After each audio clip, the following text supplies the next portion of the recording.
The bar smelled like spilled beer and desperation, the kind of Southside Chicago dive where nobody asked your name and everyone minded their business.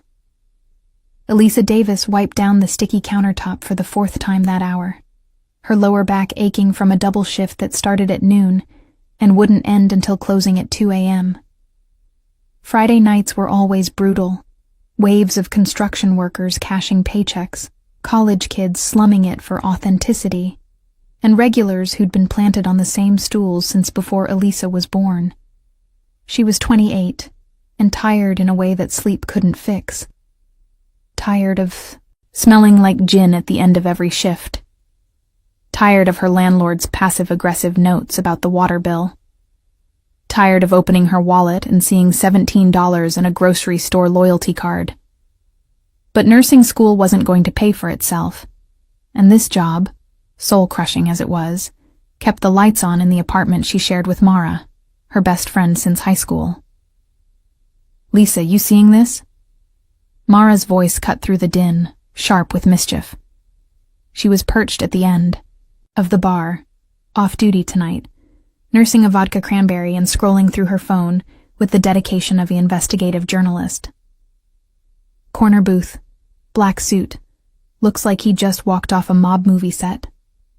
Elisa glanced up, squinting through the haze of cigarette smoke that the ventilation system never quite cleared. Corner booth.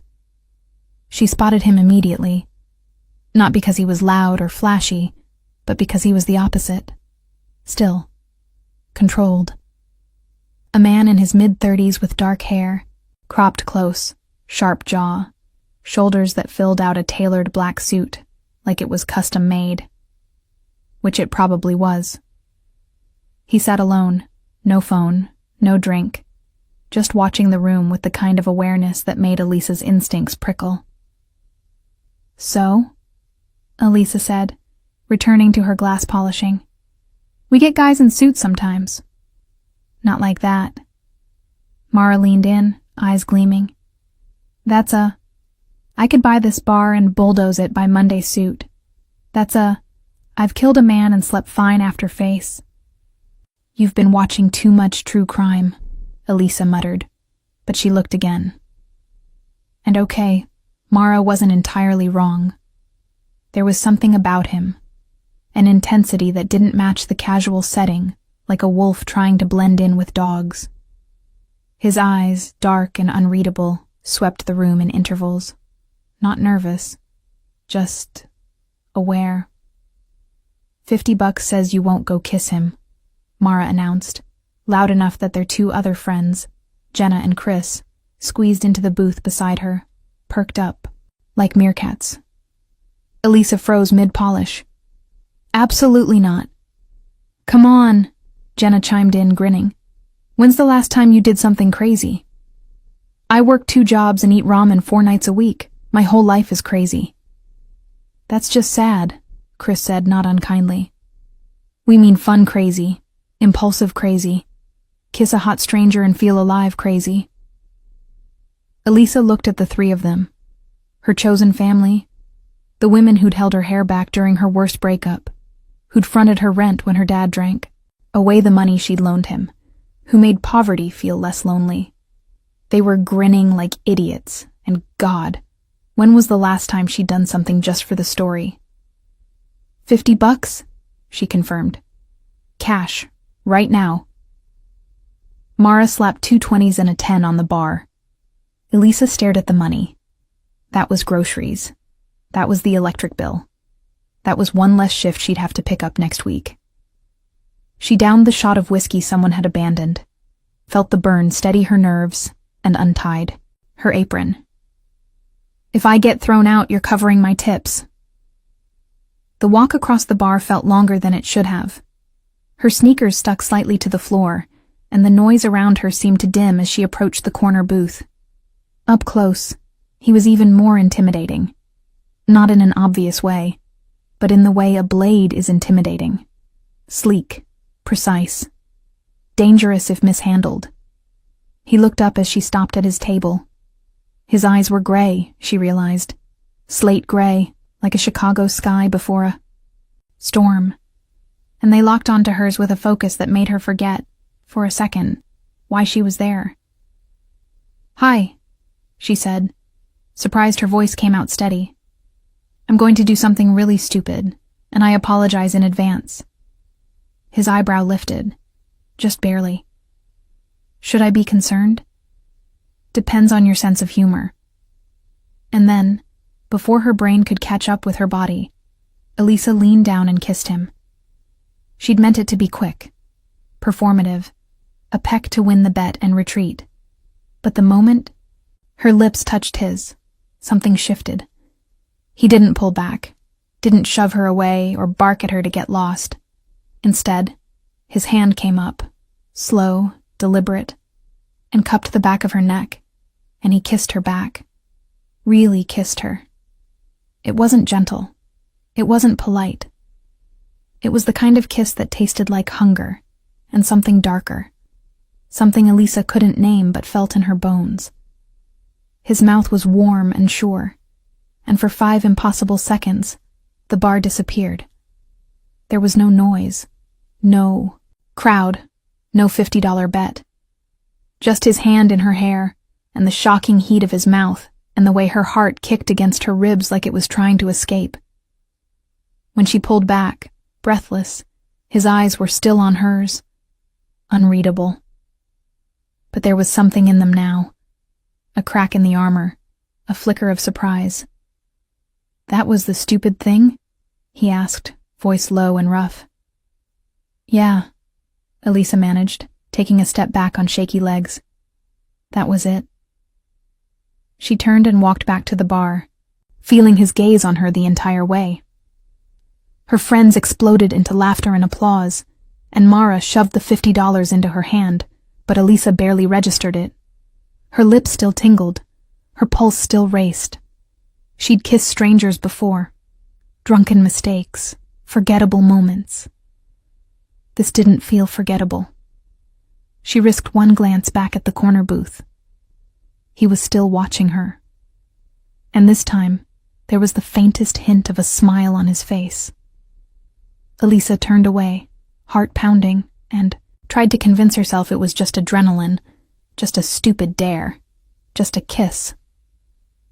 But 3 hours later, when her shift finally ended and she stepped into the freezing January air, she found him leaning against the brick wall outside, hands in his pockets, breath misting in the cold. "You dropped this," he said, holding out her wallet. Elisa's hand flew to her back pocket. Empty. She must have... When did she...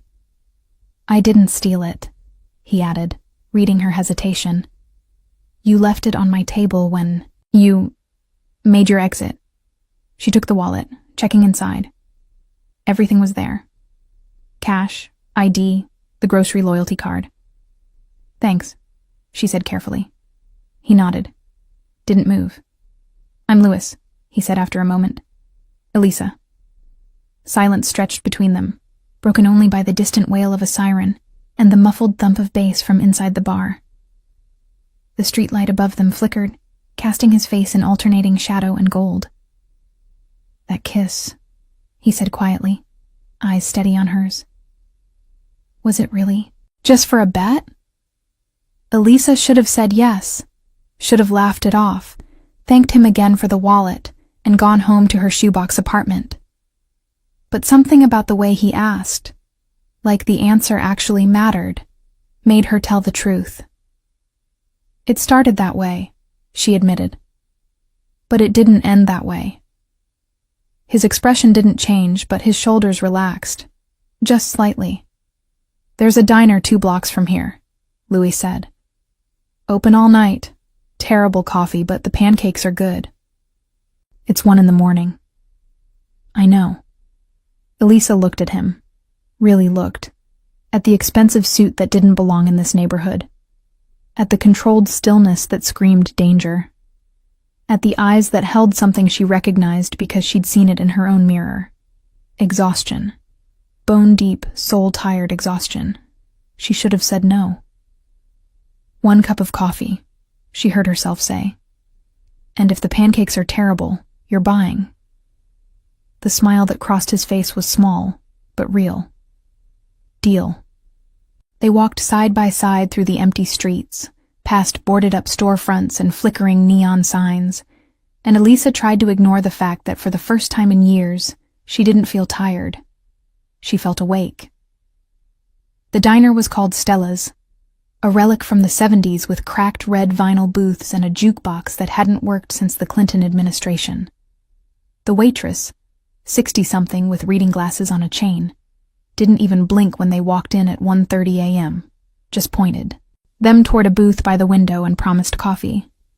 When I get around to it. Elisa slid into the booth, the vinyl cold through her jeans. Louis sat across from her, and in the fluorescent lighting, she could see him more clearly. The sharp line of his jaw, the faint scar above his left eyebrow, the way his eyes tracked the two other customers in the diner, a truck driver at the counter, a teenager asleep in a corner booth, before settling back on her. So, Elisa said, wrapping her hands around the coffee mug the waitress had grudgingly delivered.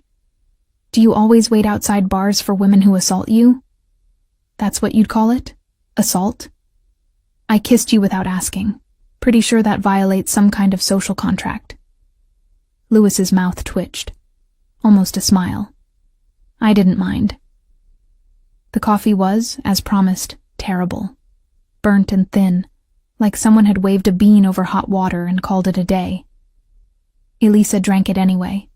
The diner was warm, blessedly warm, and after 8 hours on her feet, sitting down felt like a small miracle. What do you do, Louis? She asked, watching him over the rim of her mug. For work.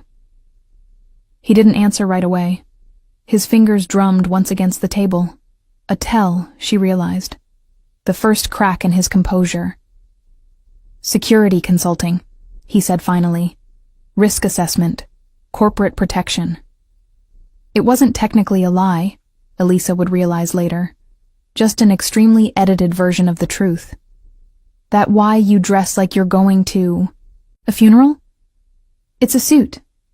It's a very expensive suit. I've bartended long enough to know the difference between Men's Warehouse and... whatever that is. Tom Ford. Jesus. Elisa laughed, shaking her head. I'm sitting here in a t-shirt that says, drink local, and jeans with a hole in the knee. And you're wearing a suit that costs more than my rent. Does that bother you? She considered. No. Just... weird. You don't exactly blend in around here. I know. So, why come to a dive bar in... Southside? No offense. But you look like you should be in some rooftop lounge downtown, drinking scotch that's older than me. Louis's expression shifted. Something guarded sliding into place. Sometimes I get tired of those places. Tired of people who only talk to you because of what you can do for them. Elisa understood that. God, did she understand that? Every shift at the bar was a performance. Smile at the handsy regular who tips well. Laugh at the unfunny joke. Pretend you don't notice. When someone's staring at your ass. Everyone wanted something. And what do you think I want? She asked quietly. His eyes met hers. Steady. Searching. I don't know yet. That's why I'm here. The pancakes arrived. Massive. Drowning in syrup. Exactly as promised. They ate in comfortable silence for a few minutes, and Elisa tried to reconcile the man across from her with the intensity she'd felt during that kiss. He was careful, she noticed. Methodical. Cut his pancakes into precise squares. Wiped his mouth after every bite. Even the way he held his fork was controlled. Your turn, Louis said, breaking the silence.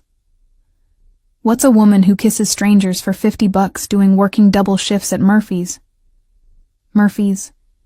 He knew the name of the bar, which meant he'd been there before, or he'd looked it up, filed that information away. Saving for nursing school, Elisa said, deciding honesty was easier than evasion. I start next fall if I can cover tuition. The bar pays bills. Barely, but it pays. Why nursing? Why not? That's not an answer. Elisa set down her fork, looked at her hands, rough from bleach and bar soap, nails bitten short. When I was 16, my mom had a stroke. Minor one, but scary.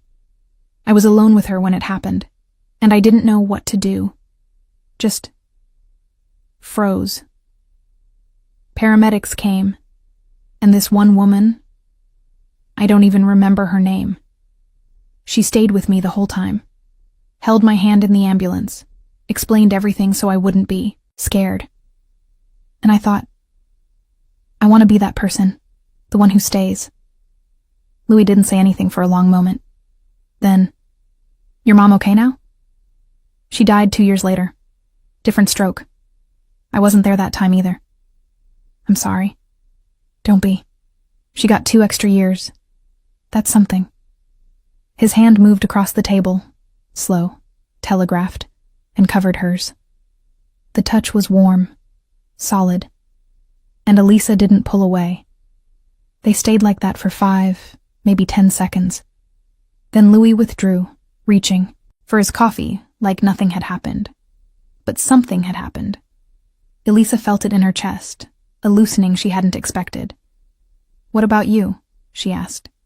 You grow up here? West Side, long time ago. Family? His jaw tightened. No. One word. A door slamming shut. Elisa recognized the tone. She'd used it herself when people asked about her dad, the drunk who'd burned through 3 marriages and currently lived in a trailer park downstate, calling twice a year to ask for money. Okay, she said simply, not pushing. Louis looked at her, something like surprise flickering in his eyes, like he'd expected her to pry. You don't want to know? He asked. I figure you'll tell me if you want to, or you won't. Either way, I'm not going to interrogate you over bad pancakes. They're not that bad. Louis, I've tasted better pancakes at a gas station.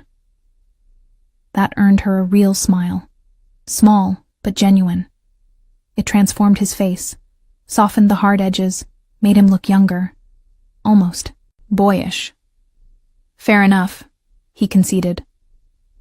They talked until 4 a.m., about nothing and everything. Elisa told him about Mara, about their apartment with the radiator that clanked like a ghost, about the regular at the bar who left prayer cards instead of tips. Louis told her about a restaurant on the north side that served the best Italian beef in the city, about the time he'd accidentally locked himself out of his car in a snowstorm, about how he couldn't stand the taste of cilantro. He didn't tell her where he lived. Didn't mention friends or family or anything that mattered. But Elisa didn't mind. She'd spent enough years around liars to recognize when someone was protecting themselves versus when they were playing games. Louis was the former. When they finally left the diner, the sky was starting to lighten. That thin gray pre-dawn that made the city look almost peaceful. Louis walked her to the L station, hands in his pockets, shoulders slightly hunched against the cold. Can I see you? Again? He asked as they stopped at the entrance. Elisa's breath misted in the frozen air. Every rational part of her brain was screaming warnings. He was too smooth, too polished, too careful with his words. Men like him didn't wander into Southside bars and have heart-to-hearts with bartenders unless they wanted something. But he'd waited 3 hours just to return her wallet. He'd listened when she talked. He'd smiled like it hurt, like he'd forgotten how. Yeah, she said. You can. Louis pulled out his phone, sleek, expensive, probably cost more than her laptop, and handed it to her. She typed in her number, handed it back. I work Tuesday through Saturday, she said. Afternoons and evenings, so if you text, I might not answer right away. I'll wait. He said it simply, like it was a fact. Like waiting for her was the easiest thing in the world. Elisa turned toward the turnstile, then stopped, looked back. Louis? Yeah? Thanks, for the pancakes. and for not being weird about the kiss. His expression softened. Elisa? Yeah? Thank you for kissing me. She laughed, surprised, genuine, and disappeared down the stairs into the station. But as the train pulled away, carrying her toward home and her unmade bed and the 3 hours of sleep she'd get before her morning shift at the diner she actually worked at, Elisa couldn't stop replaying those words. Thank you for kissing me. Like it was a gift. Like she'd given him something precious without meaning. 2. Her phone buzzed as she climbed the stairs to her apartment. A text from an unknown number. Unknown. Made it home safe? She saved the contact. Louis. Just Louis. Elisa. Yeah. You? Louis. Yeah. Louis. Sleep well, Elisa. She stood in the hallway outside her apartment, staring at the screen, and felt something dangerous bloom in her chest. Hope. Louis texted her the next morning. Just a simple good morning. No expectations, no pressure. Elisa responded between customers at her day job. A different diner. This one on the West Loop where she pulled the breakfast shift 3 days a week. They texted throughout the day. Small things. He sent her a photo of a dog he saw on the street. Some kind of husky mix with mismatched eyes. She sent him a picture of the alphabet soup a customer ordered, the letters accidentally spelling out doom. Louis. That's a sign. Elisa. Of what? Louis. That you should quit and never eat alphabet soup again. Elisa. Solid advice from a security consultant. It was easy. Too easy. Elisa had dated enough to know that the beginning was always easy. Everyone on their best behavior, carefully curated versions of themselves. But there was something different about Louis. He didn't perform.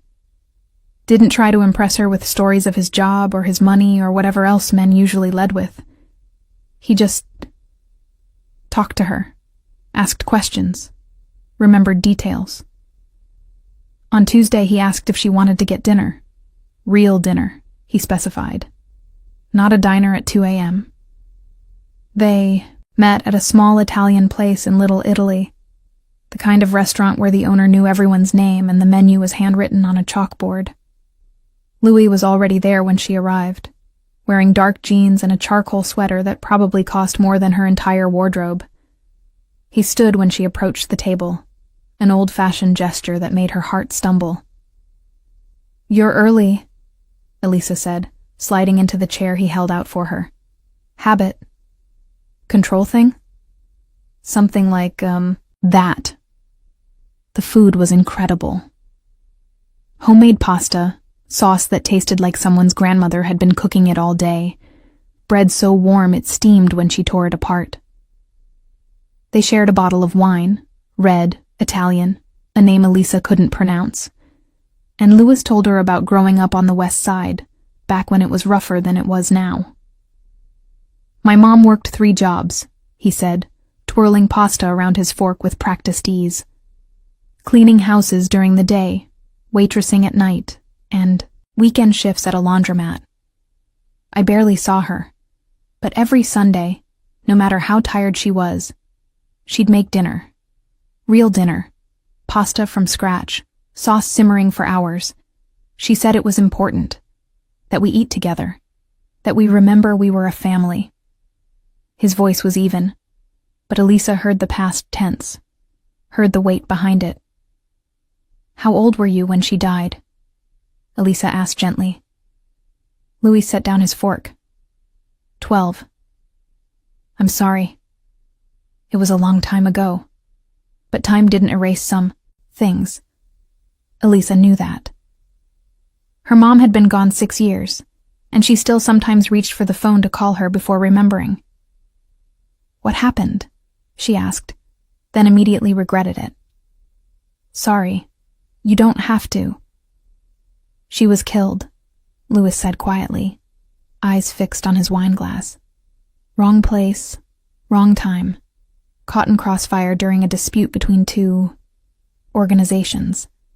She was walking home from her shift, didn't even see it coming. Elisa's throat tightened. Jesus, Louis. Yeah. He looked up, meeting her eyes. So, when you asked why I don't have family, that's why. After she died, I went into the system. Foster care. Aged out at 18. Haven't had family since. The restaurant noise, clinking silverware, murmured conversations, someone laughing at the bar, faded into background static. Elisa reached across the table and took his hand. He didn't pull away. His fingers closed around hers, grip almost too tight, like he was holding on to keep from drifting. I'm sorry, she said again. Inadequate words for an inadequate world.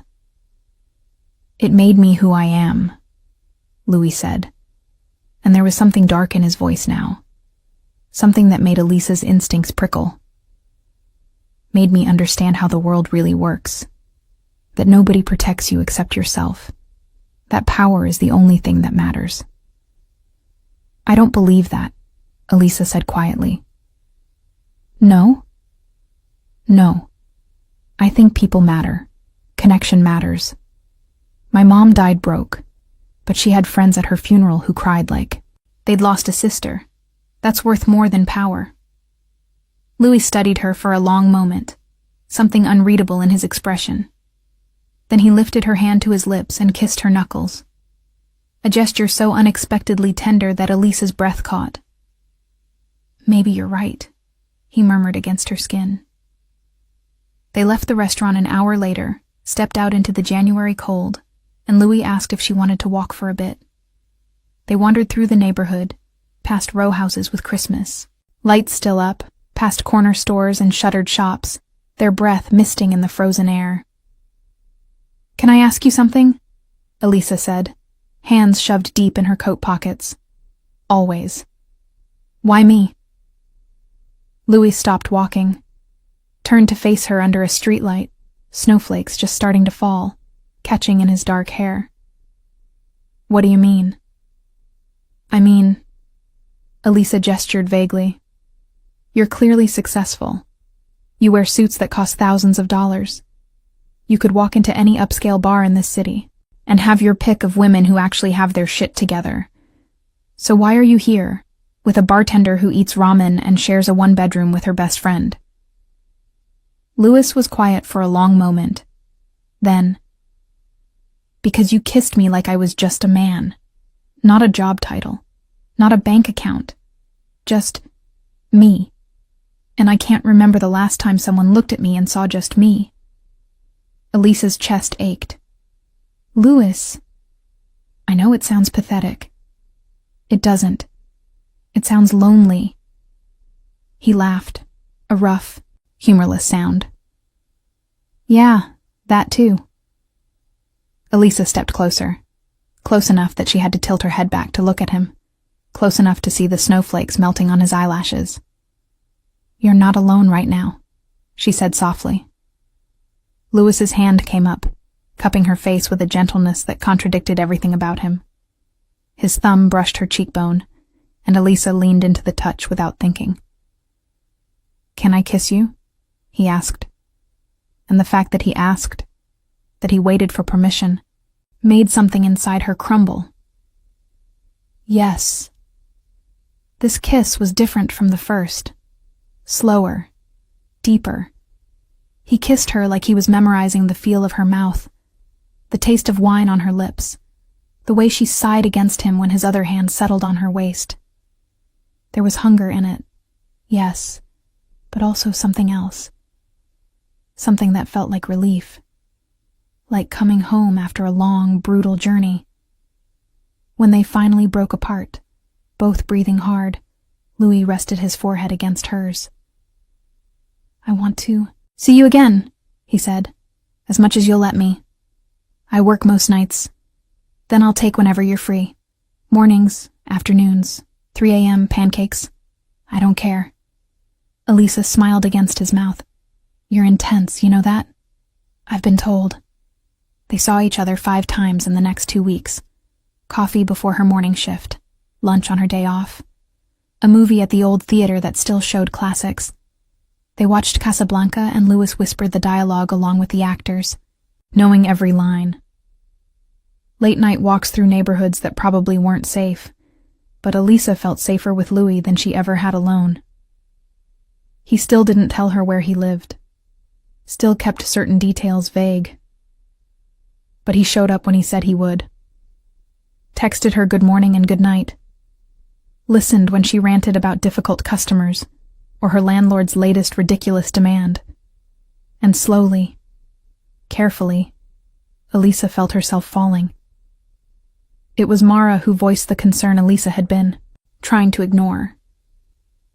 "I'm just saying," Mara said, sprawled on their couch while Elisa got ready for another date. "You don't actually know anything about this guy. Where does he live? Where does he work, specifically? Has he introduced you to anyone in his life? It's only been 2 weeks. 2 weeks where you've seen him almost every day. That's serious, Lise. And you're serious about him. I can tell." Elisa paused, mascara wand halfway to her eye. "Is that bad?" "I don't know. Maybe. He's just... There's something about him that makes me nervous. He's too smooth, too careful, like he's hiding something big. Everyone's hiding something. Not like this." Mara sat up, expression serious. "Promise me you'll be careful. I love that you're happy, but I also love you not getting hurt. Or worse." "Worse? I don't know. He just gives me dangerous vibes, like I could see him on the news for something bad." Elisa laughed, but it sounded forced even to her own ears. "You're being paranoid." "Maybe, but promise me anyway." "I promise." But as Elisa left the apartment and met Louis outside, as he smiled and pulled her into a kiss that tasted like mint and made her forget every concern, she wondered if Mara was right. She wondered what Louis was hiding, and she wondered if she'd care, even when she found out. The truth came on a Wednesday night, delivered not by Louis but by the 10 o'clock news playing on the TV above the bar. Elisa was wiping down glasses, only half paying attention to the screen, when she heard the name. Louis Montana, underboss of the Carbone crime family, was seen leaving the federal courthouse today following a hearing related to ongoing RICO investigations. Montana, 35, has long been suspected of involvement in... The glass slipped from Elisa's hand, shattered on the floor behind the bar.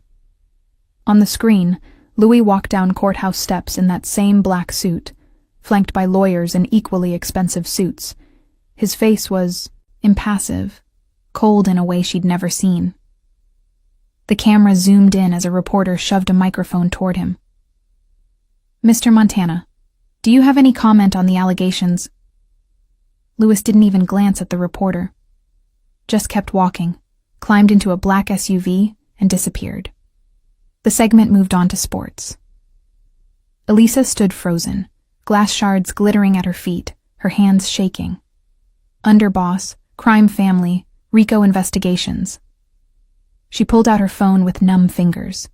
Googled Louis Montana, Chicago.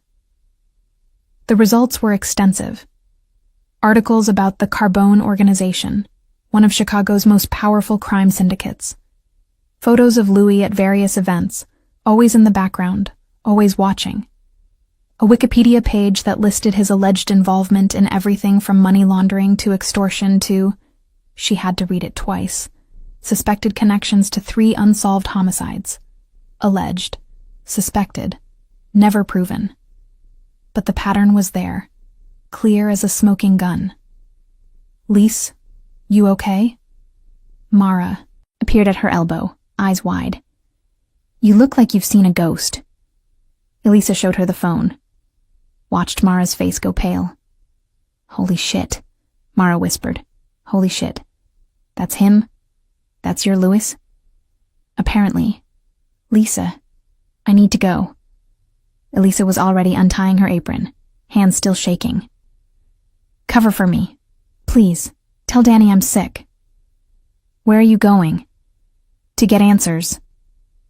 She didn't have Lewis's address, but she had his number, and she texted him one word. Where? His response came 30,000 seconds later. I'll come to you. No, I'm coming to you. Where are you? A pause. Then an address on the north side, Lincoln Park. Of course. Where else would a mob underboss live? The Uber ride took 20 minutes through light traffic. Elisa spent the entire time staring at her phone, rereading articles, looking at photos. Louis shaking hands with a city councilman. Louis at a charity gala, emotionless in a tuxedo. Louis in the background of a crime scene photo, just visible over a detective's shoulder. The building was exactly what she expected. Luxury high-rise, doorman in uniform, gleaming lobby with marble floors and abstract art. The kind of place where monthly rent probably exceeded her yearly income. The doorman recognized Lewis's name, made a call, waved her toward the elevator. Penthouse. Top floor. Of course it was the penthouse. The elevator ride felt eternal. Elisa watched the numbers climb, 10, 15, 20, 25, and tried to organize her thoughts into something coherent. But coherent was impossible when your boyfriend of 2 weeks turned out to be a literal mobster. The elevator opened directly into a foyer. Louis was waiting. He looked different here. Still wearing the dark jeans and sweater from earlier, but his posture was different, guarded. That careful control back in place, armor locked tight. You saw the news, he said. Not a question. You're a mobster. Elisa's voice sounded distant to her own ears. An actual, literal mobster. Underboss. That's second in command, right? Of a crime family. Yes. Yes. No excuses. No explanations. Just confirmation of her worst fear. Were you ever going to tell me? Lewis's jaw tightened. Eventually. When I figured out how. How about, hi, I'm Lewis. I work for the mafia? That would have been a start.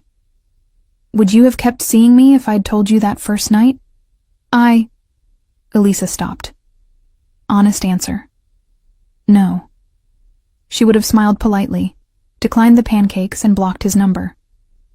That's not the point. It's exactly the point. Louis stepped closer, and Elisa had to force herself not to retreat. I know what I am. I know what people think when they hear my name. And for once in my fucking life, I wanted to just be Louis, not Montana, not the underboss, just a guy having coffee with a woman who makes him feel human.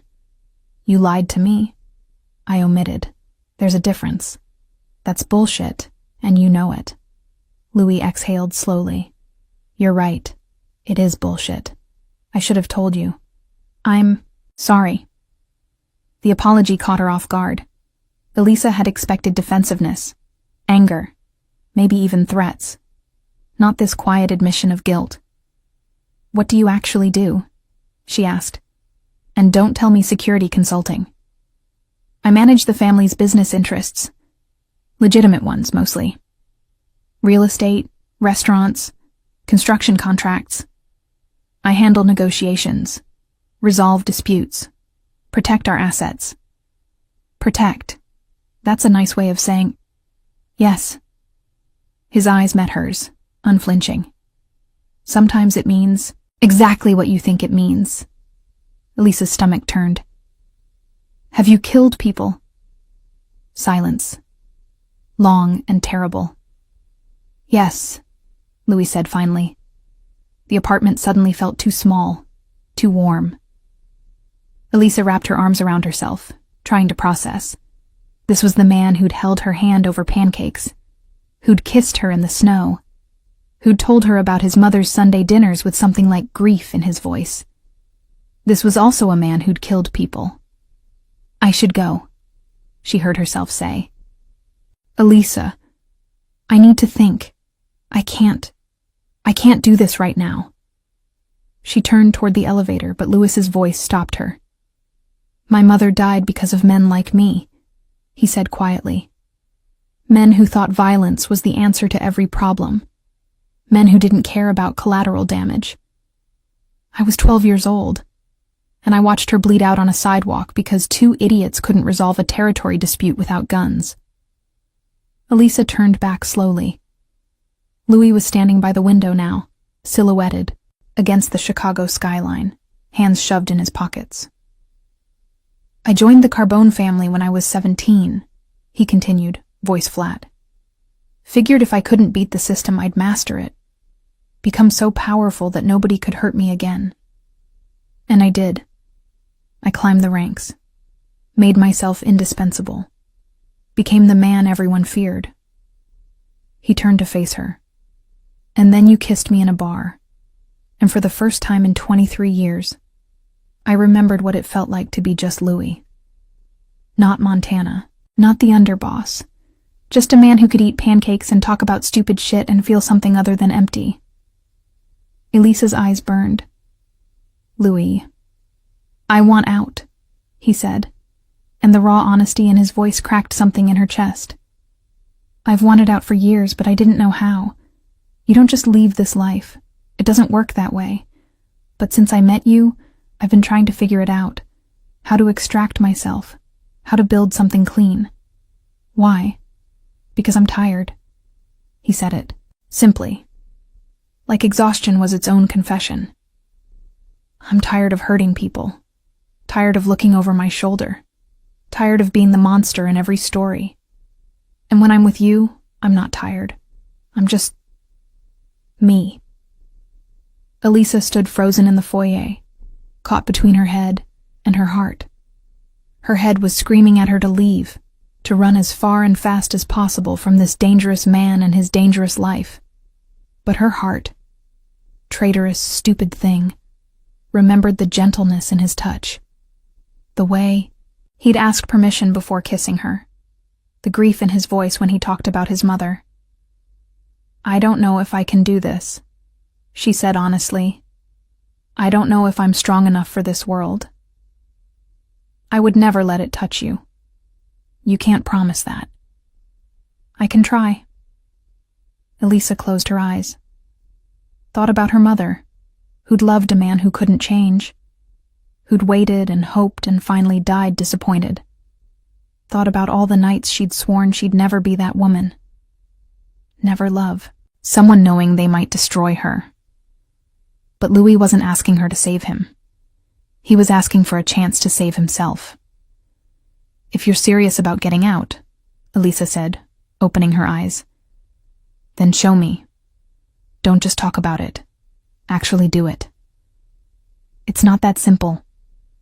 I know it's not simple, but I need to see you try, because I can't. Her voice cracked. I can't watch someone I care about choose violence over and over while promising they'll change eventually. I did that with my father. I won't do it again. Louis crossed the distance between them in 3 strides, took her face in his hands with a tenderness that made her heart ache. I will try, he said fiercely. I swear to you I will try. Okay. Elisa covered his hands with hers. Then I'll stay, for now. But Louis, if this goes bad, if you pull me into something I can't escape, I won't. I'll keep you separate, safe. I promise. He kissed her then, desperate and deep, like he was afraid she'd disappear. And Elisa kissed him back, knowing she was making a dangerous choice, maybe even a stupid one.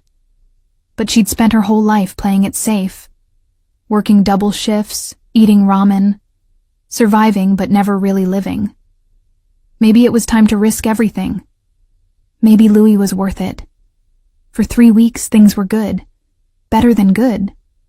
Louis was making visible changes, stepping back from certain meetings, delegating more to his subordinates, spending less time at the social club that served as the family's unofficial headquarters. He told Elisa he was building an exit strategy, talking to his lawyer about legitimate business ventures he could transition into once he was out. Elisa wanted to believe him, and most days, she did. He took her to dinner at restaurants where the staff knew his name, but treated him with respect, not fear. He walked her home after her late shifts, hands in his pockets, telling her about the Italian beef place he was thinking of buying. Completely legitimate, he'd said. Just a restaurant. Good food, no strings attached. You really think they'll let you walk away? Elisa had asked. If I do it right? If I make myself less valuable than the trouble of keeping me? It sounded reasonable. It sounded possible. And then Marcus Carbone summoned Louis to a meeting. Elisa didn't know about the meeting until after. Louis showed up at her apartment at 11 p.m. on a Tuesday, and she knew immediately something was wrong. His jaw was tight, eyes hard in a way she hadn't seen since the night she'd confronted him about his identity. What happened? She asked, pulling him inside. Mara was at her boyfriend's place, so the apartment was empty. Small mercy. Louis sat on their sagging couch, elbows on his knees, head in his hands. Marcus knows, he said finally. Elisa's blood went cold. Knows what? About you. About me wanting out. Louis looked up, and there was something close to fear in his eyes. Someone's been watching me, reporting back. They know. I've been pulling away. What did he say? That I'm making a mistake. That the family took me in when I had nothing, and I owe them loyalty. That men who leave don't just leave, they become liabilities. Is that a threat? It's Marcus. Everything's a threat, even when he's smiling. Elisa sat beside him, took his hand. His fingers were cold. What are we going to do? We? Louis turned to her, something fierce in his expression. There's no we in this, Elisa. This is my problem, my mess. I won't let it touch you. Too late, I'm already involved. No, you're not. He stood abruptly, started pacing the small living room like a caged animal. I never should have dragged you into this. I was selfish. I wanted something good in my life, and I didn't think about what it would cost you. Louis, you should end this. Right now. Tell me to leave and never come back. It's safer for you. Elisa stood, grabbed his arm, forced him to stop pacing.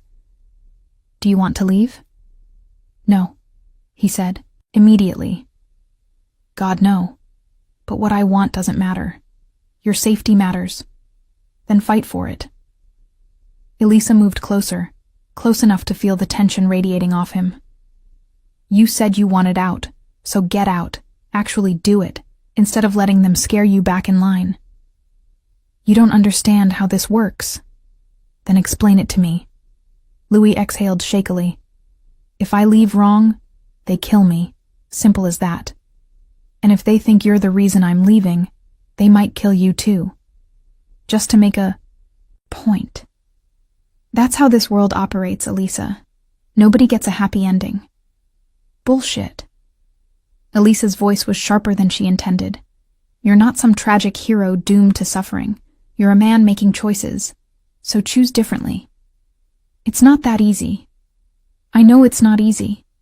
She was almost yelling now. Nothing worth doing is easy.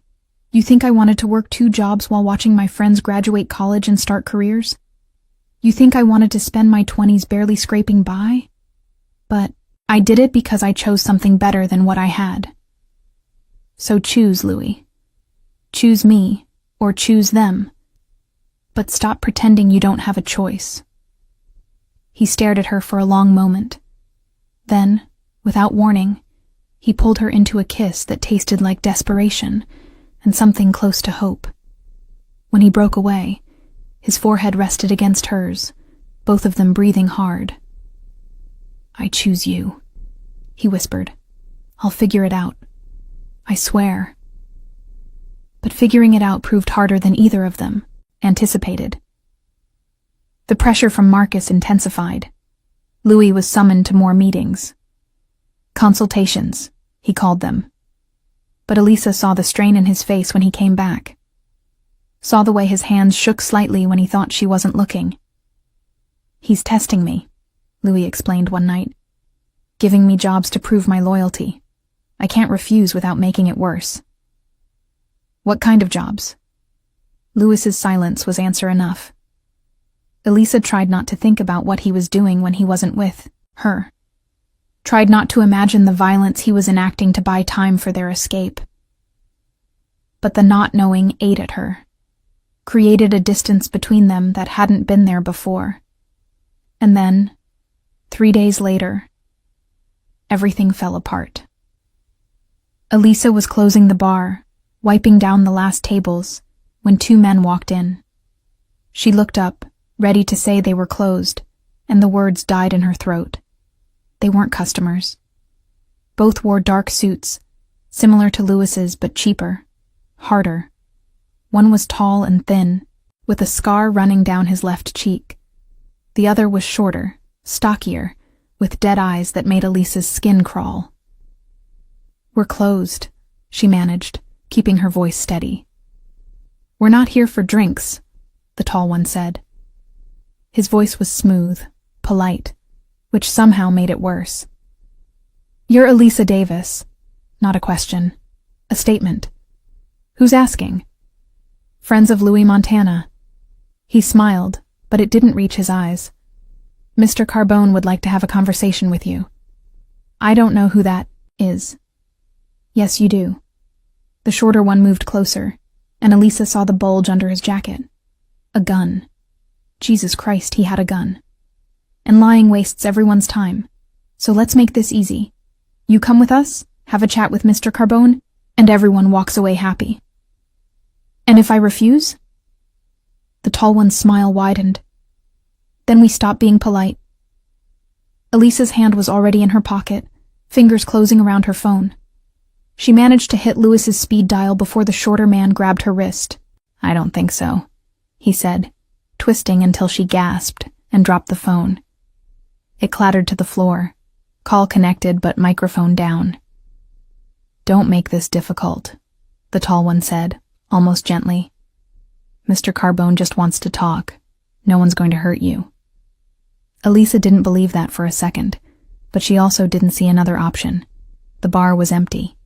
The street outside was dark, and these men had guns. "Fine," she said, lifting her chin. "I'll talk to him." They walked her to a black sedan parked illegally in front of the bar.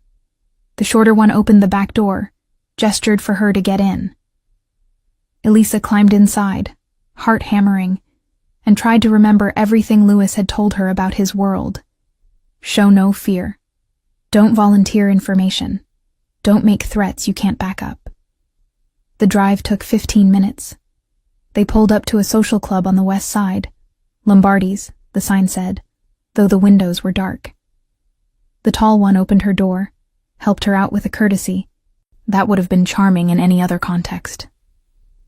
Inside, the club smelled like cigars and old leather. A handful of men sat at tables, playing cards, drinking espresso. They looked up when Elisa entered, faces curious but not hostile.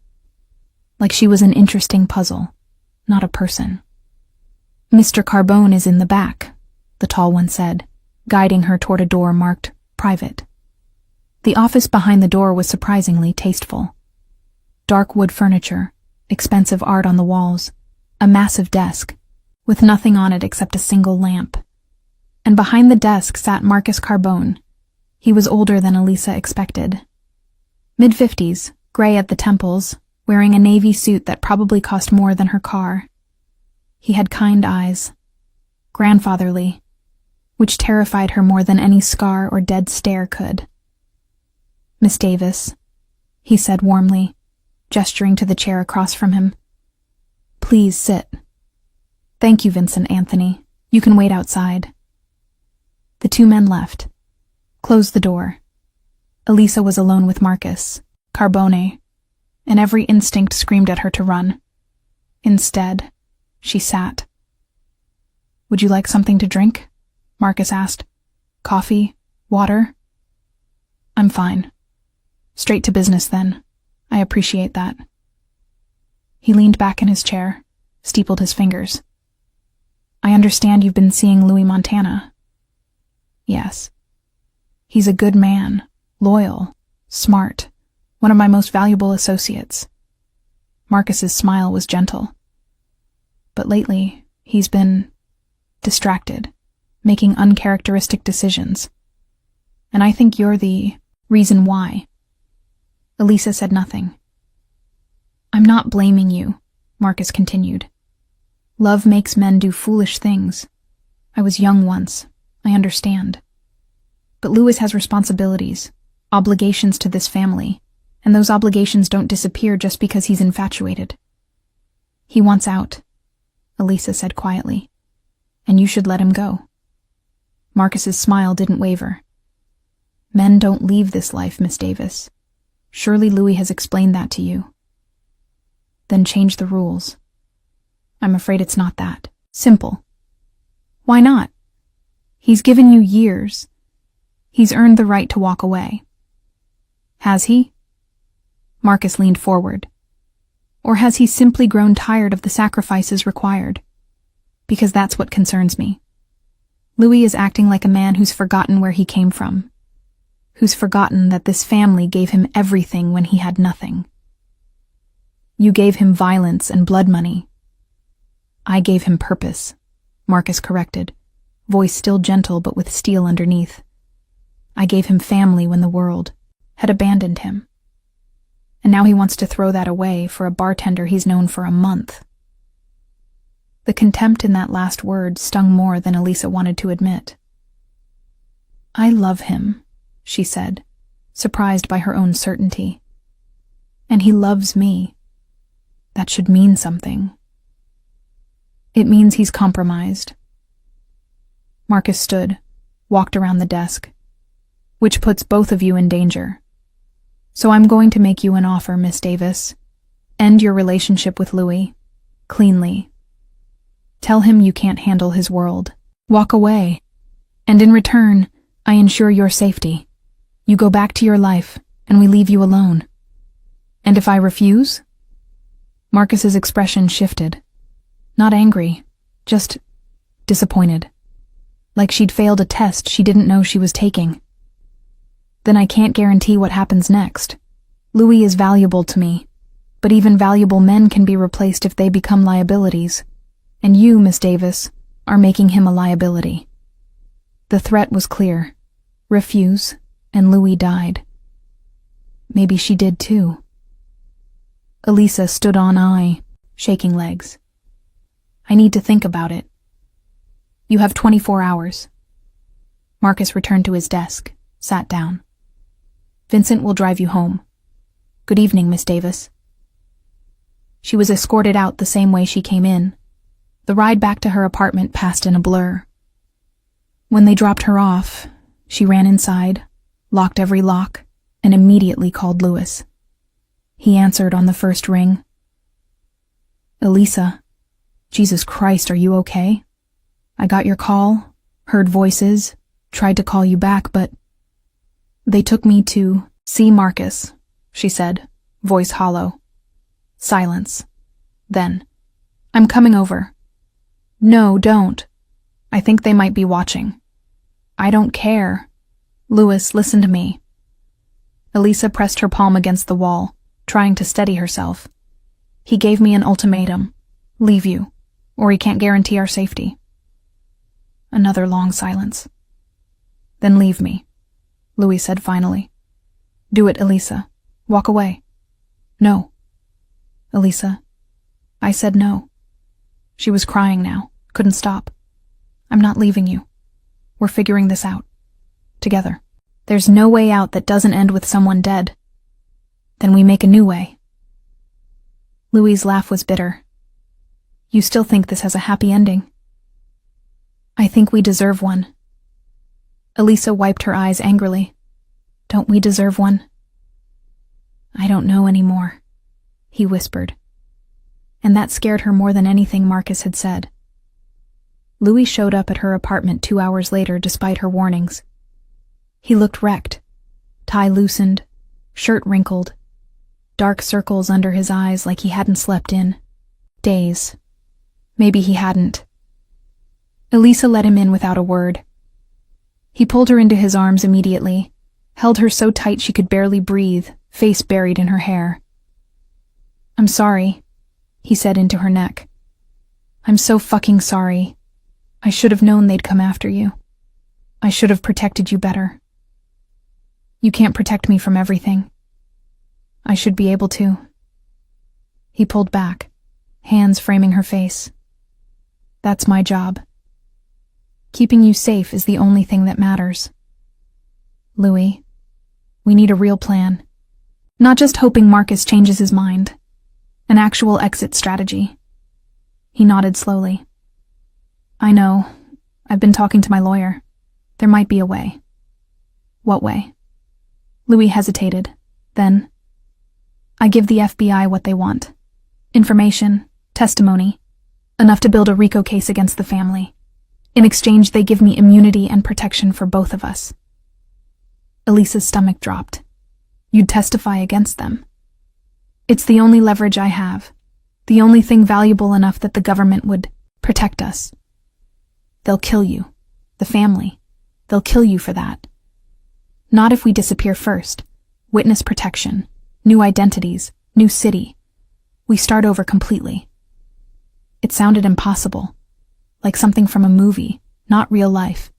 But the desperate hope in Louis' eyes told her he was serious. "What about your businesses? Your life here?" "None of it matters without you." He said it simply, like it was the most obvious truth in the world. "I'll walk away from everything if it means keeping you alive." Elisa thought about what that meant. Leaving Chicago, the only city she'd ever known. Leaving Mara, her friends, her jobs.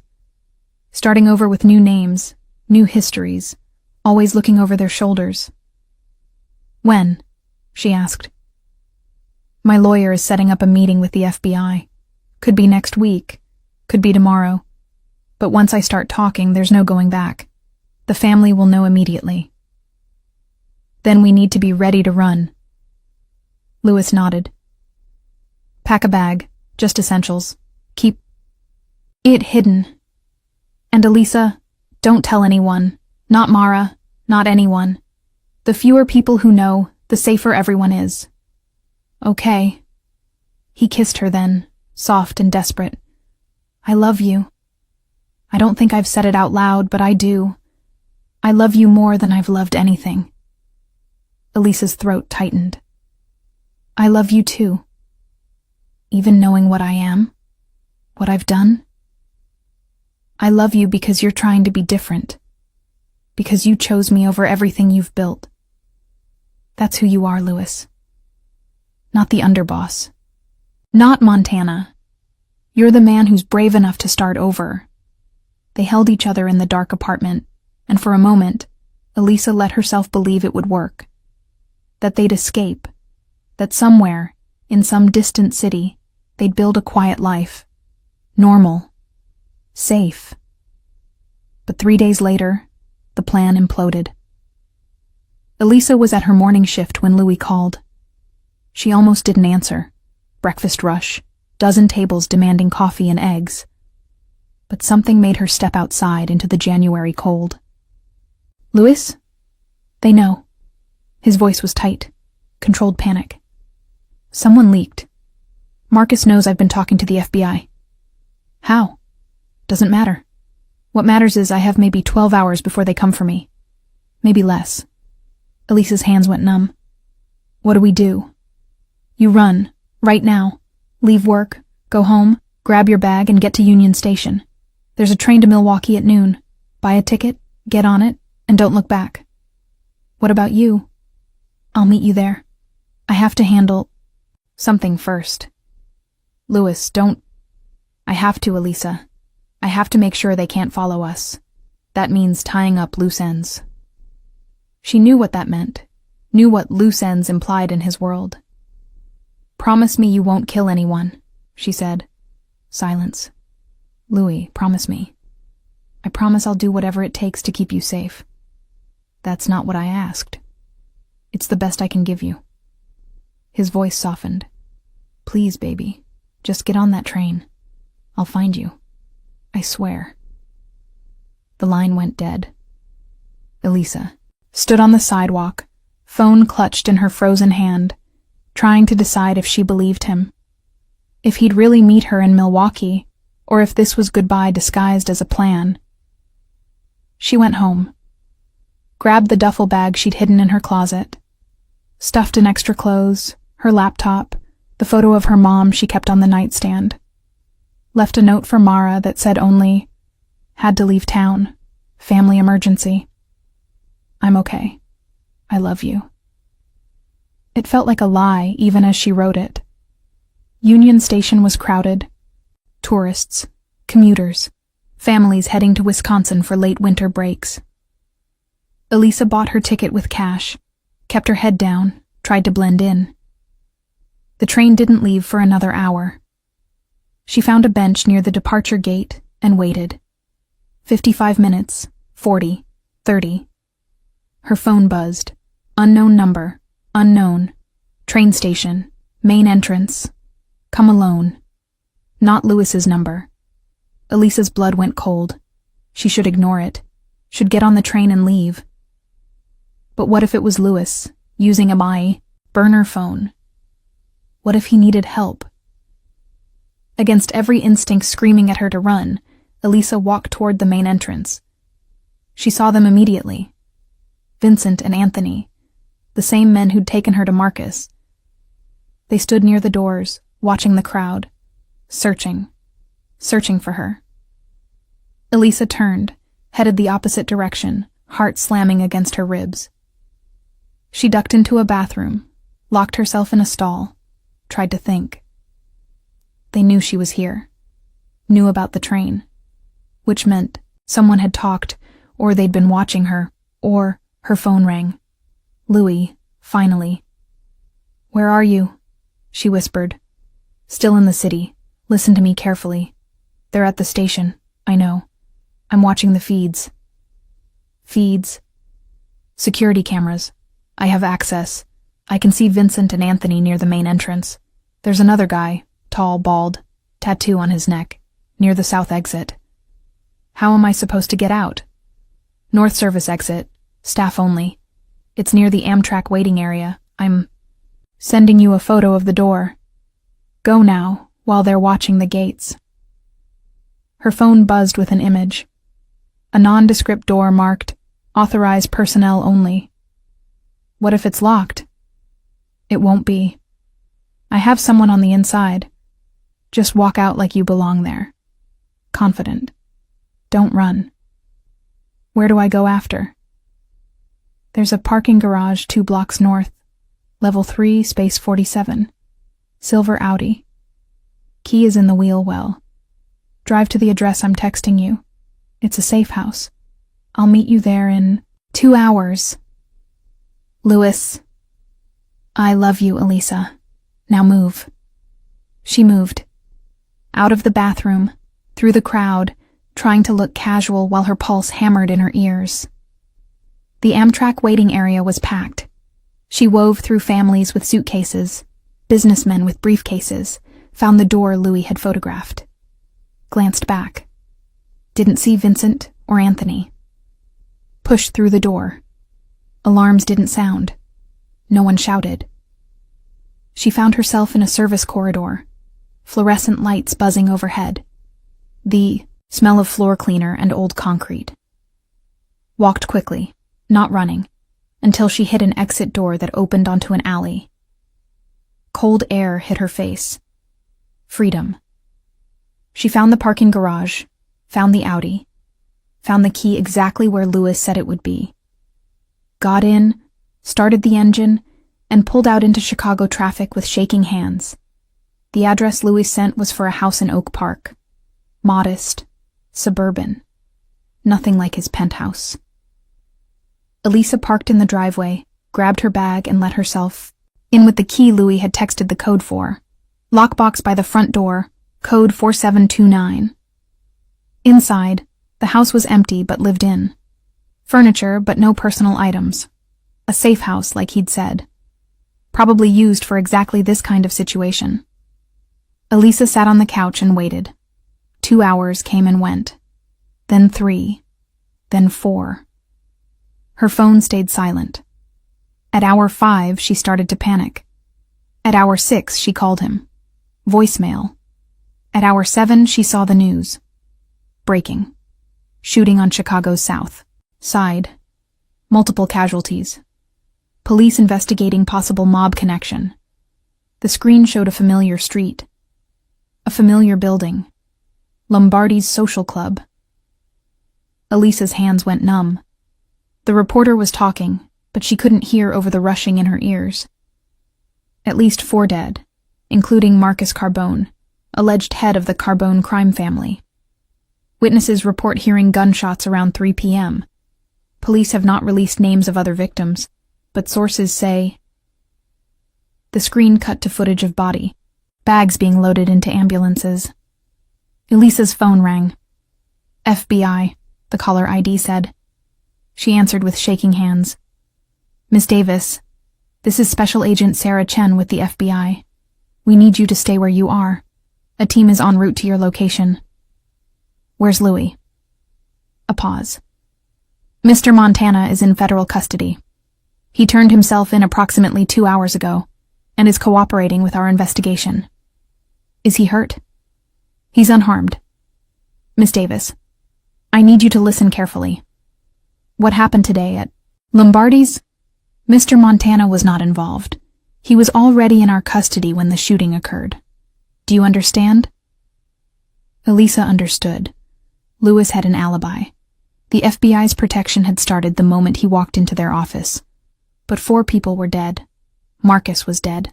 Someone had cleaned house, tied up loose ends. And Louis's hands were technically clean.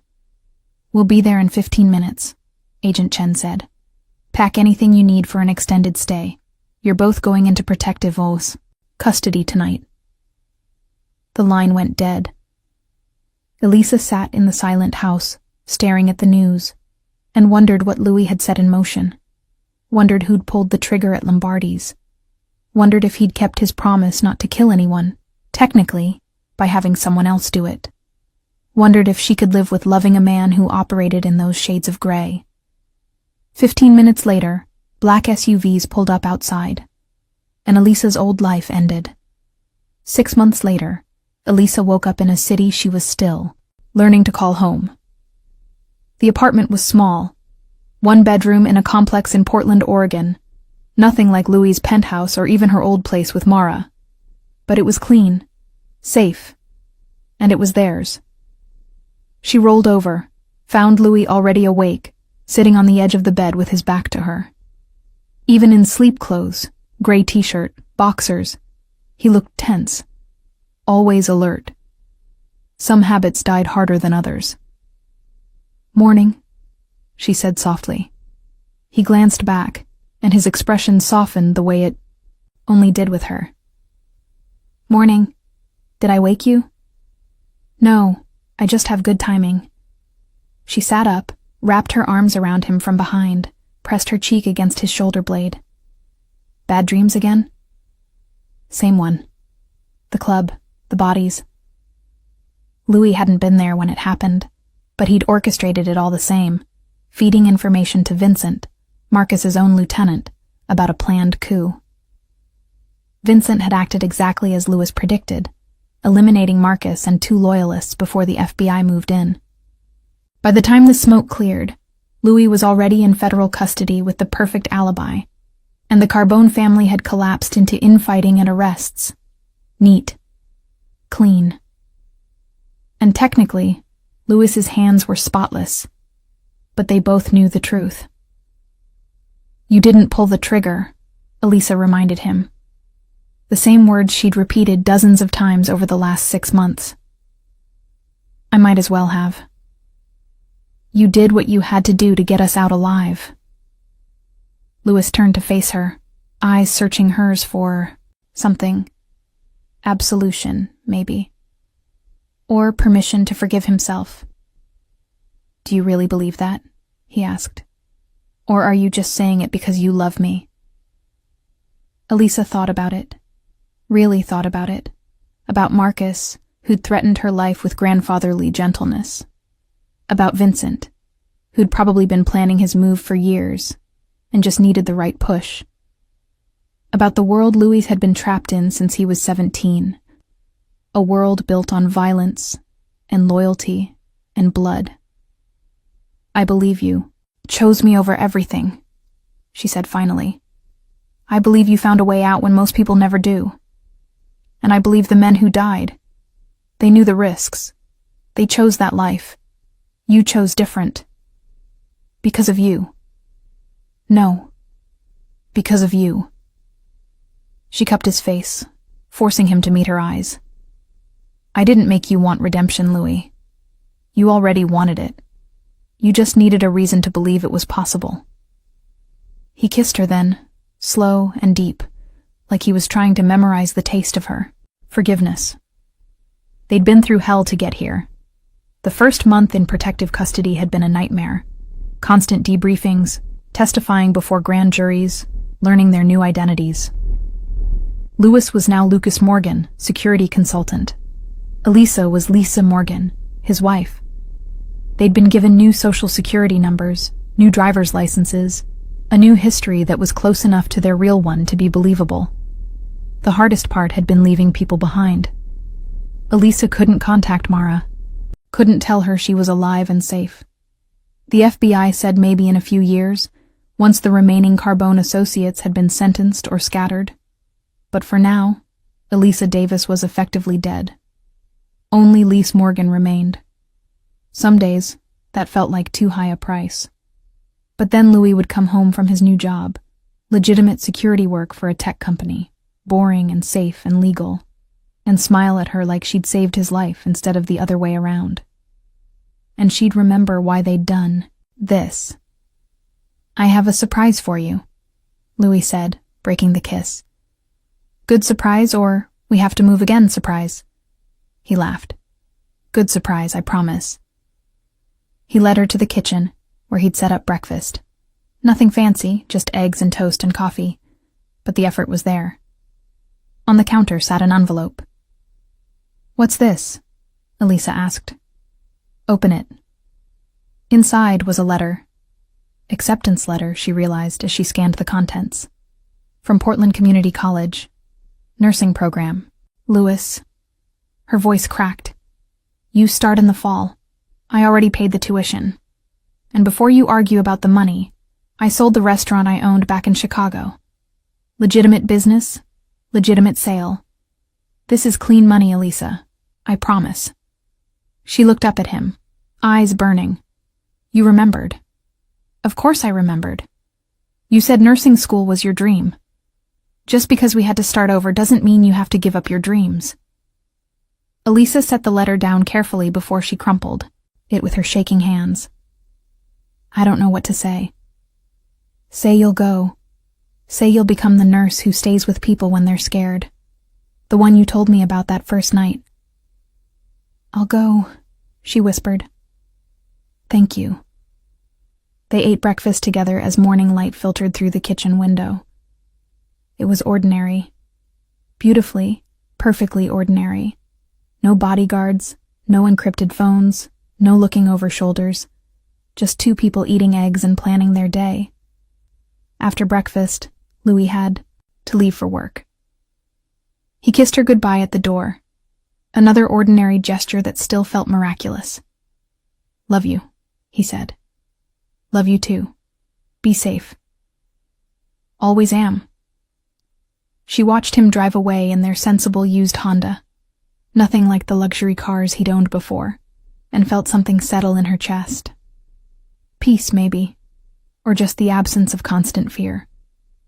Elisa spent the morning cleaning their apartment, then walked to the coffee shop 3 blocks away where she worked part-time. The owner, Rita, was a 60-year-old former hippie who asked no questions about Elisa's sparse work history and paid in cash. Perfect for someone starting over. "Morning, Lisa," Rita called from behind the espresso machine. "You're early." "Couldn't sleep." "Luke is keeping you up?" Rita winked. Elisa laughed. "Not like that. Just excited about some news. I got accepted to nursing school." "That's wonderful. We should celebrate. Drinks after your shift? Just coffee for me. But yeah, I'd like that. It was such a normal conversation, such a normal life. 6 months ago, Elisa wouldn't have believed it possible. The day passed in a blur of lattes and customer small talk. When her shift ended, Elisa walked home through neighborhoods she was starting to recognize, past the park where she and Louis sometimes had picnics, past the bookstore where they'd spent an entire Saturday afternoon browsing. Louis was already home when she arrived, changed out of his work clothes into jeans and a sweater, chopping vegetables for dinner. "Hey," he said, looking up with that soft smile that was hers alone. "How was work?" "Good. Rita says congratulations on nursing school. The whole city's going to know by tomorrow. She's a talker. I like that about her. Makes things feel normal."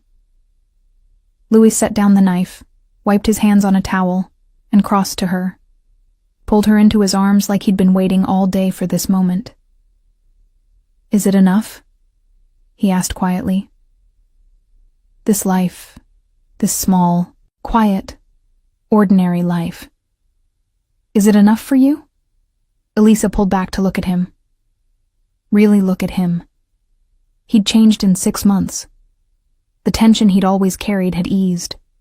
The shadows under his eyes had faded.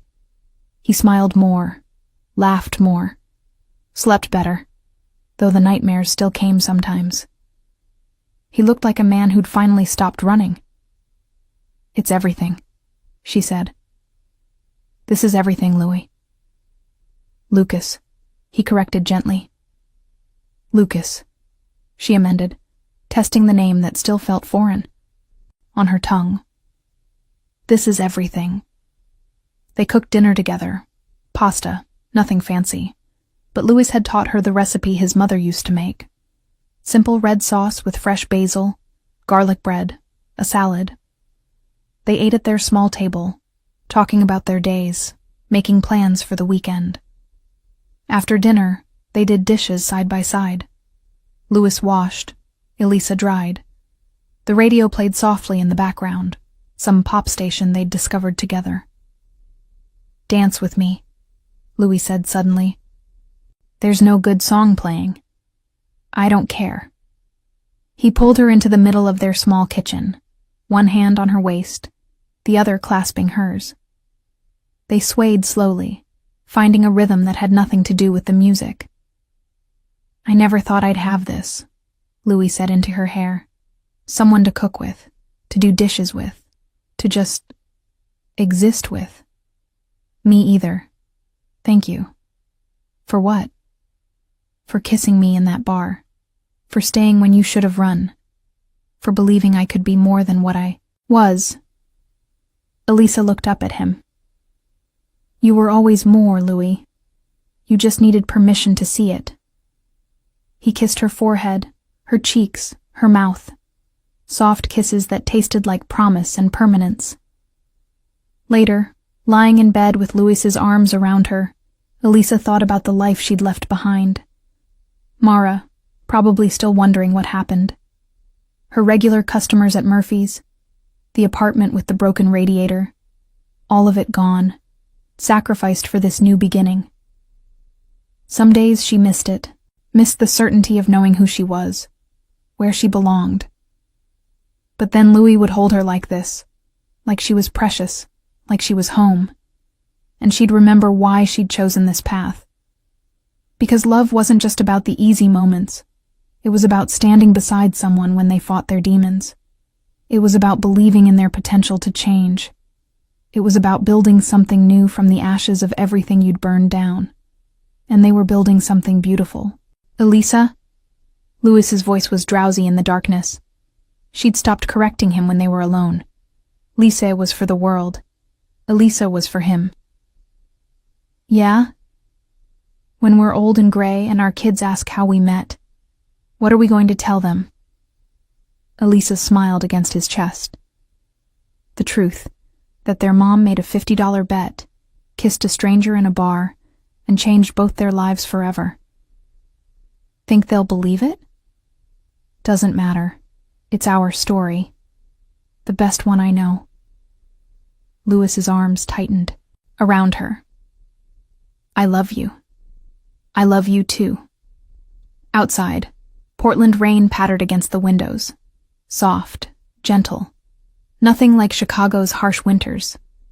But Elisa had learned that some things were worth the cold. Worth the fear and the risk and the terrifying leap into the unknown. Because on the other side of that fear was this. Warmth. Safety. And a man who'd burned his entire world down just to build a new one with her. She closed her eyes and let sleep take her, dreaming of a future she'd once thought impossible. A future where the most dangerous man in Chicago became just Lucas. Just a man who'd found redemption in the arms of a woman brave enough to kiss strangers. Sometimes the people who save us aren't the heroes we expect. They're the broken ones who choose to be better. The dangerous ones who choose gentleness. The ones the world told us to fear. Who teach us that change is possible if you're willing to sacrifice everything for it.